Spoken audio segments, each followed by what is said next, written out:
Hello sports fans, I'm Sage from SportsBrosWorld.com, coming to you today to bring you my Sage of 7. These are the sleepers for the 2015 fantasy baseball season at the position of shortstop. Just like second base, this is middle infield, a lot of injuries, not as shallow as second, so thankfully there's that. Still a tough position to fill. And this varies depending upon your league statistics. Obviously, if you have defensive stats, you want a real shortstop there, not someone like, for instance, Hanley Ramirez, who is most likely not going to be playing shortstop there most of the year. So if you have defensive stats, make sure you keep that in mind with the infield positions.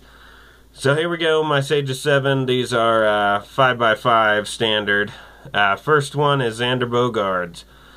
Boston Red Sox have invested a lot of time, effort, and soon to be money. So he better start producing. I think this is the year he does. I think he steps up by the end of the year. He's probably going to be hitting top of the order, either first or second, depending upon how everybody else is doing. He's great defensively. He just needs to put it together with his bat. And I think the lineup around him definitely helps. He did wonderful in 2013. Then in 2014 fell off. And I think he kind of went with the crowd in Boston. Everybody fell off, and so did he. When he has good bats around him, he steps up and he can hit. So keep that in mind. Second one is Javier Baez. Chicago Cubs are most likely going to slide him over to second.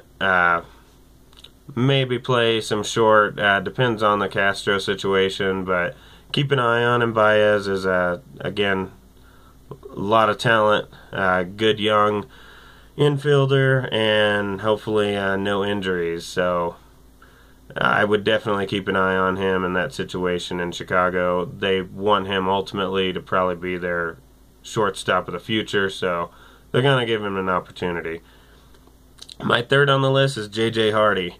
This is a crafty veteran that everyone seems to forget about. This is a guy that hits consistently. He's going to be asked to produce probably a little more this year. So I'd look for his opportunities for RBIs to go up. Hopefully consistent hitting will bring him in.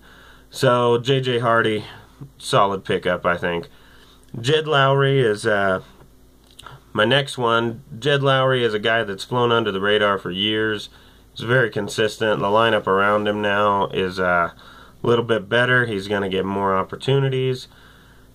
I think he, is a very solid hitter. And basically, he's a guy that's very consistent.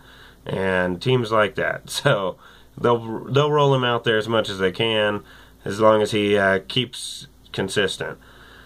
Next on the list is Eric Aybar. Again, just crafty veteran that is in a good lineup. He's going to get opportunities. He's going to score runs.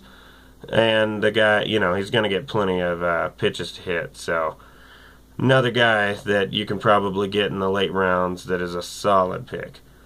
Next on my list goes right along those same lines. Jimmy Rollins. I like the transition. Him going to the Dodgers, he's going to be in a position where he's going to be able to score a lot. I think he's going to energize that team a little bit.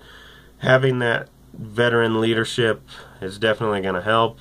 And, from all looks, he's probably going to be hitting at the top of that lineup, especially if he stays consistent. So he's going to potentially score a lot of runs. He's going to have opportunity to steal some bases. He's going to have guys behind him that people don't want to pitch to, so he's going to get pitches to hit. Last but not least, he was on my second base list as well. Jung Ho Kang is the Korean all-star that came over to the Pirates this year. They signed him for a reason. Somebody is going to get moved. They're not going to invest that much money. Bring a guy over from Korea and have him sit in AAA or have him be a utility guy. He's going to get his opportunity. It's not going to be in the outfield. There's already too much talent there that they want out there. So there's only basically two positions in Pittsburgh that he could play, and that's second or short. I think he's going to get the opportunity at one of them. Keep an eye out. He's going to play middle infield, even for your defensive stats. He's going to be great, I think. He's got power. He can hit consistently. Obviously, he's never hit in the majors, but check his stats out in Korea. It's pretty incredible. I would probably still knock about 50 points off your average when you come to the MLB, but even with that, he's still going to be a pretty decent hitter. And I tell you what, there's 5 tool guys all around in Pittsburgh, so look out for them. And I think Jung Ho Kang becomes a big part of that team going forward. Keep an eye out later rounds. He's a good guy you can snag. That's it for my Sage of 7. Check us out, sportsbrosworld.com. Like us on Facebook. Follow us on Twitter. You know the normal routine. Send us an email if you have any questions, want me to go over anything on my Sage of 7. Obviously, right now I'm kind of going through position by position. We're doing the same, a lot more in depth on the podcast. So give us some ideas if you have anything you want to cover. Thanks a lot. We'll talk to you guys soon.